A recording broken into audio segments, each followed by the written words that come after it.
Sherwood Anderson didn't really show an inclination toward writing as a kid. His nickname as a kid was Jobby, and it was because he was spending all of his time doing odd jobs to support his large family. And he was very close to his mother, but one of the things that he felt was he felt very sorry for her, because he said his memories of her were her bent over a wash tub taking in people's laundry. And so even though he dropped out of school to help support his family, he did enroll himself in Wittenberg Academy in Springfield, Ohio, to earn what would today be called a GED, or his high school diploma equivalent. And it was through Wittenberg Academy that he was placed in a job as an advertising writer in Chicago. And that, of course, is where he discovered his talent for writing.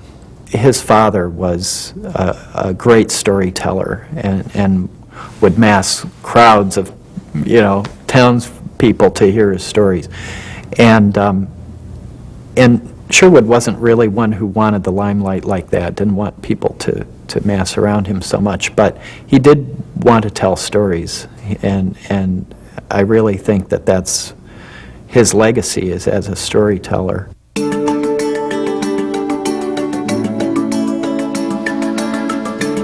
It was not a bestseller, we'll put it that way, but it was a critical success, and many writers really liked the book and found elements of style that they didn't find anywhere else, and found a voice they didn't find anywhere else.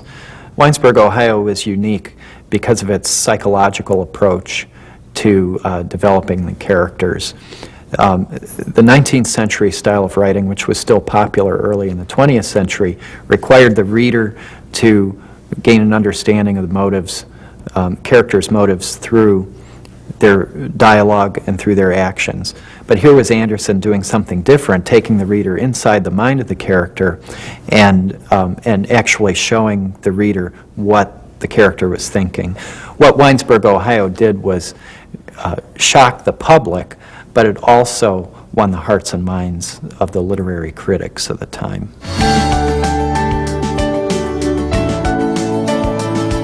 Death in the Woods is based on two experiences that Sherwood Anderson had. One was in Clyde as a youth, when apparently he came across the frozen body of an old woman who was lying dead in the woods. And the second is when he was living in Chicago. He said that he was out for a walk in the woods and was circled by a pack of wild dogs.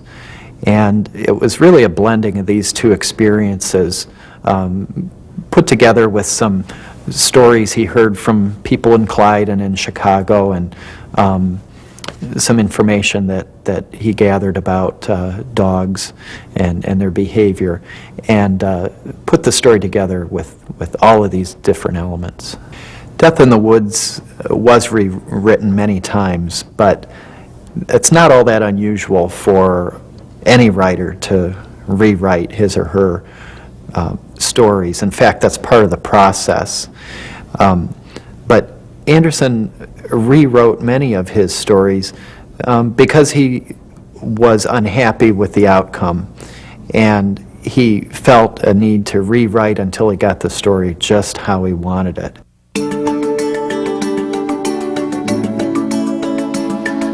He went out of his way not only to help people like Ernest Hemingway and William Faulkner and other popular writers, but many, many writers who no one will ever know or ever hear of. And I really believe that's his legacy. Number one is as a Midwestern storyteller, and number two, as somebody who helped writers and had a sincere desire to help them.